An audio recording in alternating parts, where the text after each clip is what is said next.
Sri Sai Satcharitra. Chapter 39. Baba's knowledge of Sanskrit. His interpretation of a verse from Gita, construction of the Samadhi Mandir. This chapter, 39, deals with Baba's interpretation of a verse from the Bhagavad Gita. As some people believed that Baba knew not Sanskrit, and the interpretation was Nana Sahib Chandorkar's, Hemadpant wrote another chapter, 50, refuting that objection. As the chapter number 50 deals with the same subject matter, it is incorporated in this chapter. Preliminary. Blessed is Shirdi and blessed is Dwarkamai, where Sri Sai lived and moved until he took Mahasamadhi. Blessed are the people of Shirdi whom he obliged and for whom he came such long distance. Shirdi was a small village first, but it attained great importance, on account of his contact, and became a tirtha, holy place of pilgrimage. Equally blessed are the womenfolk of Shirdi, blessed is their whole and undivided faith in him. They sang the glories of Baba while bathing, grinding, pounding corn and doing other household work. Blessed is their love, for they sang sweet songs which calm and pacify the minds of the singers and listeners. Baba's interpretation. Nobody believed that Baba knew Sanskrit. One day he surprised all by giving a good interpretation of a verse from the Gita to Nana Sahib Chandorkar. A brief account about this matter was written by Mr. B. Video, retired Mamlatdar, and published in Marathi in Shri Sai Leela magazine, volume 4. Sfuta Vishaya, page 563. Short accounts of the same are also published in Sai Baba's Charters and Sayings, page 61, and in The Wondrous Saint Sai Baba, page 36, both by Brother B. V. Narasimhaswamy. Mr. B. Video has also given an English version of this in his statement dated 27 September 1936 and published on page 66 of Devotees' Experiences, Part 3, published by the said Swami. As Mr. Dio has got first-hand information about this subject from Nana Sahib himself, we give below his version. Nana Sahib Chandorkar was a good student of Vedanta. He had read Gita with commentaries and prided himself on his knowledge of all that. He fancied that Baba knew nothing of all this or of Sanskrit. So, Baba one day pricked the bubble. These were the days before crowds flocked to Baba, when Baba had solitary talks at the mosque with such devotees. Nana was sitting near Baba and massaging his legs and muttering something. Baba, Nana, what are you mumbling yourself? Nana, I am reciting a shloka, verse, from Sanskrit. Baba, what shloka? Nana, from Bhagavad Gita. Baba, utter it loudly. Nana then recited Bhagavad Gita, chapter 4, verse 34, which is as follows. Tad vidhi pranaipa tena pariprashnena sevaya. Upadekshanti ti jnanam jnani nastat vadarshina. Baba, Nana, do you understand it? Nana, yes. Baba, if you do, then tell me. Nana, it means this, making Sashtanga Namaskar, i.e., prostration, questioning the Guru, serving him, learn what this jnana is. Then, those jnanis that have attained the real knowledge of the Sadvastu, Brahma, will give you upadesha, instruction, of jnana. Baba, Nana, I do not want this sort of collected purport of the whole stanza. Give me each word, its grammatical force and meaning. Then Nana explained it word by word. Baba, Nana, is it enough to make prostration merely? Nana, I do not know any other meaning for the word, pranipeta, than making prostration. Baba, what is pariprashna? Nana, asking questions. Baba, what does prashna mean?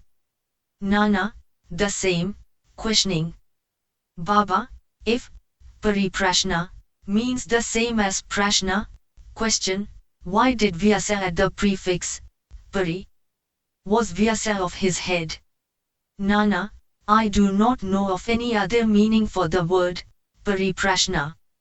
Baba, seva, what sort of seva is meant? Nana, just what we are doing always. Baba, is it enough to render such service? Nana, I do not know what more is signified by the word seva. Baba, in the next line, upadakshanti te jnanam, can you so read it as to read any other word in lieu of jnanam? Nana, yes. Baba, what word?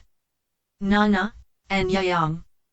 Baba, taking that word, instead of jnana, is any meaning made out of the verse? Nana, no, Shankara Bhashya gives no such construction. Baba, never mind if it does not. Is there any objection to using the word anyana, if it gives a better sense? Nana, I do not understand how to construe by placing anyana in it.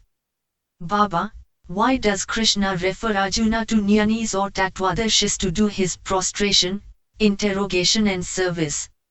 Was not Krishna a tattvadarshi, in fact jnana himself? Nana, yes he was. But I do not make out why he referred Arjuna to jnanis. Baba, have you not understood this? Nana was humiliated. His pride was knocked on the head. Then Baba began to explain. 1. It is not enough merely to prostrate before the jnanis. We must make Sarvasva Sharangeti, complete surrender, to the Sadguru. 2. Mere questioning is not enough. The question must not be made with any improper motive or attitude or to trap the Guru and catch at mistakes in the answer, or out of idle curiosity. It must be serious and with a view to achieve moksha or spiritual progress. 3. Seva is not rendering service, retaining still the feeling that one is free to offer or refuse service. One must feel that he is not the master of the body, that the body is Guru's and exists merely to render service to him. If this is done, the Sadguru will show you what the jnana referred to in the previous stanza is. Nana did not understand what is meant by saying that a Guru teaches a jnana. Baba, how is jnana upadish, i.e., imparting of realization to be effected? Destroying ignorance is jnana. Cf verse OV 1396 of Jnaneshwari commenting on Gita 18-66 says, removal of ignorance is like this, O Arjuna, if dream and sleep disappear, you are yourself. It is like that. Also OV 83 on Gita V-16 says, is there anything different or independent in jnana besides the destruction of ignorance? Asterisk expelling darkness means light. Destroying duality, Dvaita, means non-duality, Advaita. Whenever we speak of destroying Dvaita, we speak of Advaita. Whenever we talk of destroying darkness, we talk of light. If we have to realize the Advaita state, the feeling of Dvaita in ourselves has to be removed. That is the realization of the Advaita state. Who can speak of Advaita while remaining in Dvaita? If one did, unless one gets into that state, how can one know it and realize it? Again, the Shishya, disciple, like the Sadguru is really embodiment of jnana. The difference between the two lies in the attitude, high realization, marvelous superhuman sattva, beingness, and unrivaled capacity and Aishwarya Yoga, divine powers. The Sadguru is Niguna, Satchitananda. He has indeed taken human form to elevate mankind and raise the world. But his real Niguna nature is not destroyed thereby, even a bit. His beingness, or reality, divine power and Vidsom remain undiminished. The disciple also is in fact of the same Swarupa. But, it is overlaid by the effect of the samaskaras of innumerable births in the shape of ignorance, which hides from his view that he is Shada Chaitanya, See Gita chapter 5, verse 15. As stated therein, he gets the impressions, I am Jiva, a creature, humble and poor. The Guru has to root out these offshoots of ignorance and has to give upadesh or instruction to the disciple, held spellbound for endless generations by the ideas of his being a creature, humble and poor. The Guru imparts in hundreds of births the teaching, you are God, you are mighty and opulent. Then, he realizes a bit that he is God really. The perpetual delusion under which the disciple is laboring, that he is the body, that he is a creature, Jiva, or ego, that God, Paramatma, and the world are different from him, is an error inherited from innumerable past births. From actions based on it, he has derived his joy, sorrows and mixtures of both. To remove this delusion, this error, this root ignorance, he must start the inquiry. How did the ignorance arise? Where is it? And to show him this is called the Guru's upadesh. The following are the instances of ajnana. 1. I am a jiva, creature. 2. Body is the soul, I am the body. 3. God, world and jiva are different. 4. I am not God. 5. Not knowing that body is not the soul. 6. Not knowing that God, world and jiva are one. Unless these errors are exposed to his view, the disciple cannot learn what is God, jiva, world, body, how they are interrelated and whether they are different from each other, or are one and the same. To teach him these and destroy his ignorance is this instruction in jnana or ajnana. Why should jnana be imparted to the jiva, who is jnanamurti? Upadesh is merely to show him his error and destroy his ignorance. Baba added, 1. Pranipeta implies surrender. 2. Surrender must be of body, mind and wealth. 3. Why should Krishna refer Arjuna to other jnanis? Sadbhakta takes everything to be Vasudev. Gita, chapter 7 verse 19, i.e., any guru will be Krishna to the devotee, and Guru takes disciple to be Vasudev and Krishna treats both as his prana and atma. Gita, chapter 7, verse 18, commentary of Jnanadev on this. As Shri Krishna knows that there are such bhaktas and gurus, he refers Arjuna to them so that their greatness may increase and be known. Construction of the Samadhi Mandir. Baba never talked, nor ever made any fuss about the things which he wanted to accomplish, but he so skillfully arranged the circumstances and surroundings that the people were surprised at the slow but sure results attained. The construction of the Samadhi Mandir is an instance in point.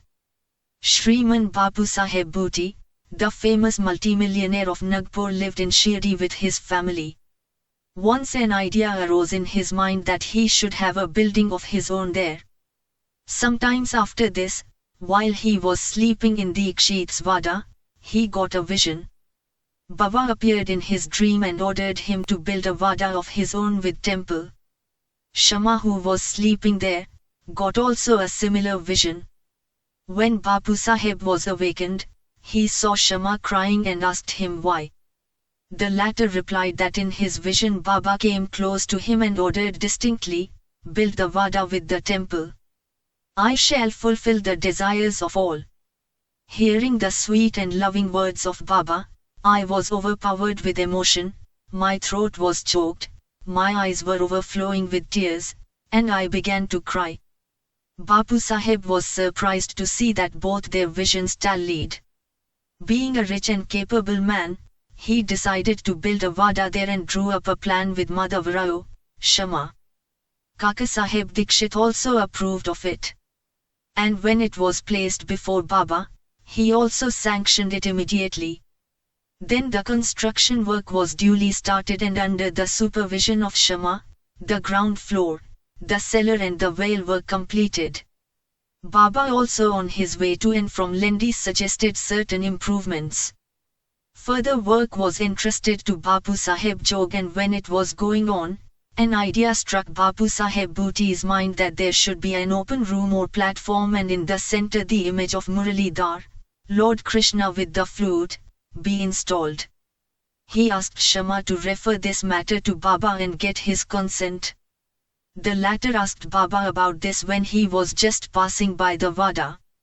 Hearing Shama, Baba gave his consent saying, "After the temple is complete, I will come there to stay," and staring at the Vada, he added, "After the Vada is complete, we shall use it ourselves, we shall live, move and play there, embrace each other, and be very happy." Then Shama asked Baba whether this was the auspicious time to begin the foundation work of the central room of the shrine. The latter answered in the affirmative. Shama got a coconut, broke it and started the work. In due time the work was completed and an order was also given for making a good image of Muralidhar. But before it was ready, a new thing turned up. Baba became seriously ill and was about to pass away. Bapu Saheb became very sad and dejected, thinking that if Baba passed away, his Vada would not be consecrated by the holy touch of Baba's feet, and all his money, about 1,00,000 of rupees, would be wasted away. But the words, "place or keep me in the Vada," which came out of Baba's mouth just before his passing away, consoled not only Bapu Saheb, but one and all.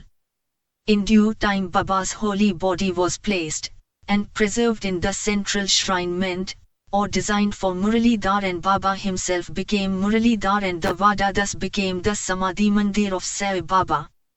His wonderful life is unfathomable. Blessed and fortunate is Bapu Saheb Bhuti, in whose Vada lies the holy and the pure body of Baba. Bo to Sri Sai, peace be to all.